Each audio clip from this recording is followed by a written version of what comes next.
Hello everyone, welcome to the Academia series. I am going to give you a series of lectures and presentations with regards to the JHS Science syllabus. I'm also an expert in the teaching and lecturing of elective chemistry in the IB curriculum, British curriculum, and then the Ghanaian curriculum as well. I also specialize in lecturing in the GRE and GMAT preparational exams. I take the quantitative part of those exams. If you need my services, please do not hesitate to contact me through the numbers and links displayed on your screen. Please subscribe to my channel, like and subscribe to my channel so that you do not miss any post from me. Today, we're going to look at some practical questions. We are going to review some practical questions in the BECE syllabus. Let's start with question number 1. It reads, study the diagram carefully and answer the questions that follow. A look at the diagram shows the life cycle of a mosquito. The questions being asked here are 1. Name each of the stages labeled from I to IV. Then, state how stage 2 obtains oxygen. State any 2 methods of controlling each of the stages labeled in III and IV. And then, explain any one of the methods you stated in III. Let's start with the I part.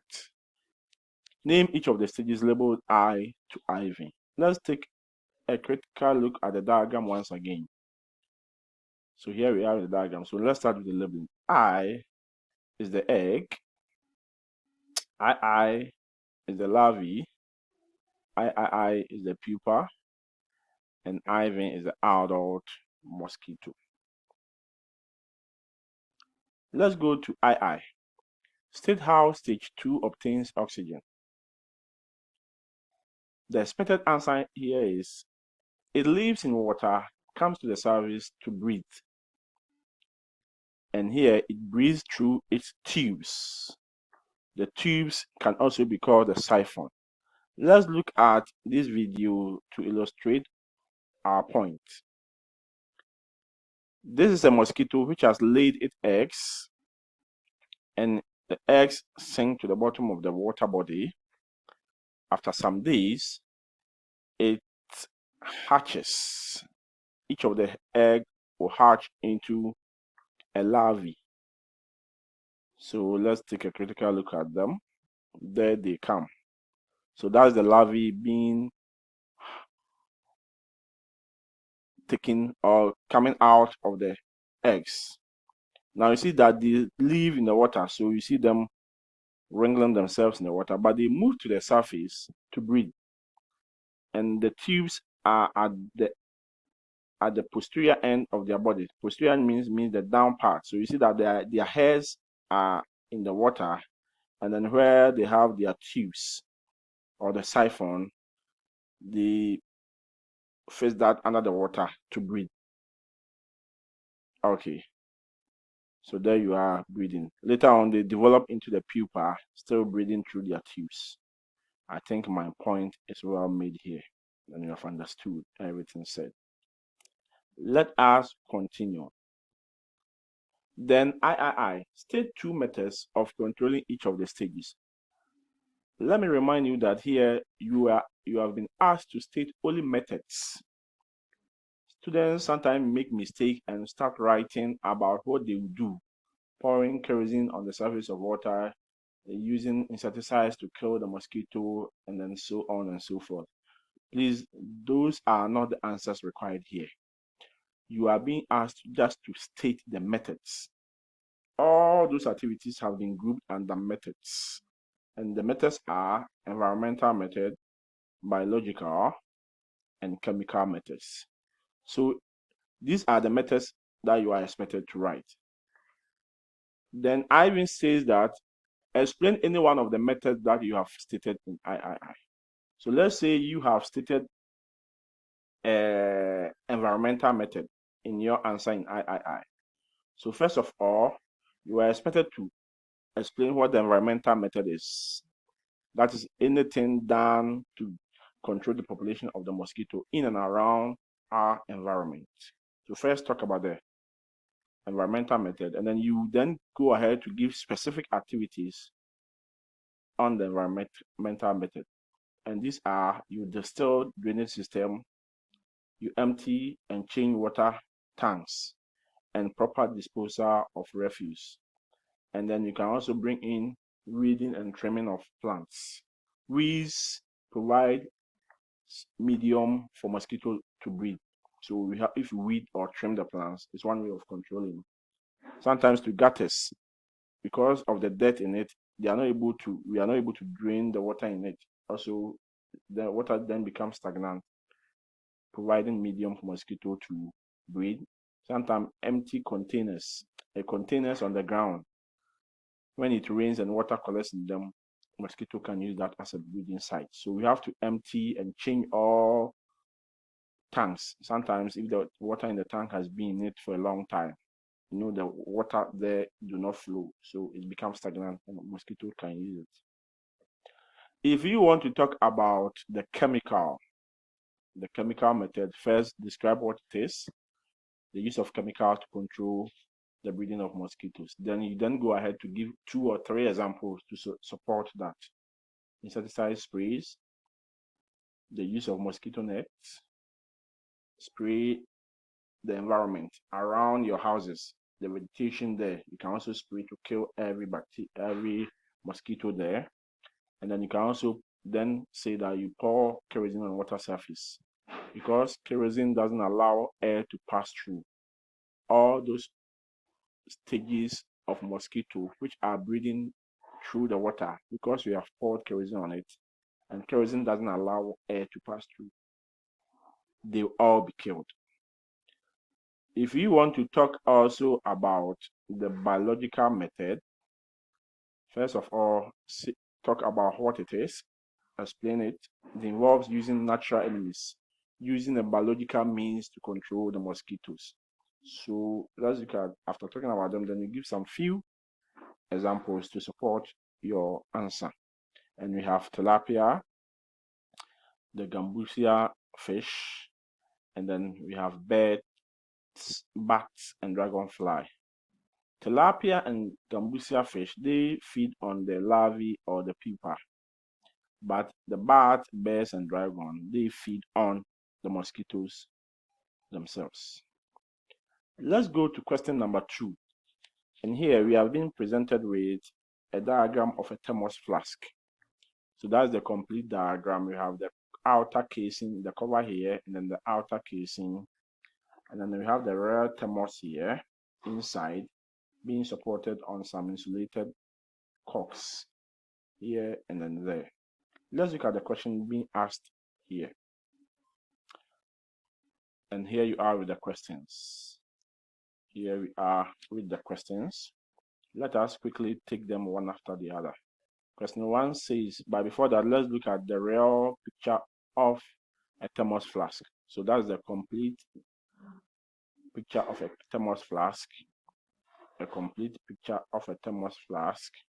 And then that is the thermos itself. It's a glass container inside the flask. And you can see that it is shiny at the outside, and also in the inner part of it is silvered. You will later know what it is for. And then you have the vacuum seal. A vacuum is a space without air or any form of matter. So when we are sucking the air from the walls, that is where we seal it. Okay. Now, so these are the parts. I is the cork. I is the silver surface. We have the vacuum. We have the cork support for IV. And then we have the vacuum seal. How does the device prevent heat loss by radiation, convection, and then conduction? Please be reminded that for radiation, it does not require any medium for heat to be transferred by this method. So whether there is air, water, or whatever, it will be transferred. But the only way to stop heat transfer by radiation is that the surfaces of the container must be silvered or shiny. That is why I told you, if you look at the Thermos Flask here, the outer part is silvered, so also is the inner part, so that any form of heat transfer cannot take place by radiation. So radiation is stopped by the silvered surface. Convection. We all know that for convection to take place, heat transfer by convection to take place, we need a fluid, that is air or water, or any liquid, air or liquid, let me put it that way. And because of the vacuum being empty without any air or liquid, we have also prevented heat loss by convection. Conduction. Conduction also, please, here you have to talk about two things. Talk about the vacuum and then talk about the insulating corks. The vacuum, once again, for conduction to take place, we need a conductor. So for we to have that vacuum there, it means there is no way conduction can take place there. And once again, if we come to the opening end and then the supporting end here, we have some insulating corks, so that if they are to be transferred by conduction, because they are an insulator, conduction can also be prevented. Let's look at question number C. What name is given to the device? Here, you are not supposed to write any long statements or sentences. It is Thermos Flask. Thermos Flask. Then, how, last question says we are to give practical application of each of the method of each heat transfer. Let's look at conduction. Conduction is responsible for heating cooking utensils on fire.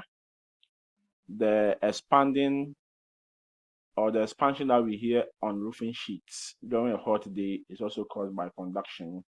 Railway lines, as shown in the picture, also can expand through conduction. That's why we leave spaces. You see, we have left some space here so that when they expand, the space will be there for the expansion. If there's no space, the lines will become crumbled or they will be twisted. And then we have metallic handle becoming hot in a pot of soup. So metallic, when you have metallic handles on the pot, they are all as a result of conduction. Let's look at convection. Applications of convection as a mode of heat transfer. We have sea breeze and land breeze. Boiling water in the container involves convection. Ventilation in rooms, that is, hot air will go up and escape through the windows, and then cold air, being heavy, will come down and keeping the room very cool. And then we have the formation of clouds. When hot air which is less in density moves to the atmosphere, cold air moves downwards, so that all the hot air or vapors from water meet up there and form condenses later to form clouds. So these are all also involved in that. Then lastly, we have radiation. Radiation, the sun's heat reaching the Earth's surface. We have, when you have a source of heat, you can feel the heat on your body. It's also as a result of radiation. We have solar panels, which are painted black so that it can absorb heat from the sun as a result of radiation. Kettles, water tank, and everything are also made shiny to reflect heat. So this brings us to the end of our presentation today. Please, before I go, do not forget once again to subscribe to my channel, the Academia series. I'll be posting a series of lessons. I'll be posting series of lessons on different topics. When you visit my channel, you get access to all of them free of charge. But then if you need any special assistance and you want one-on-one tuition and learning, do not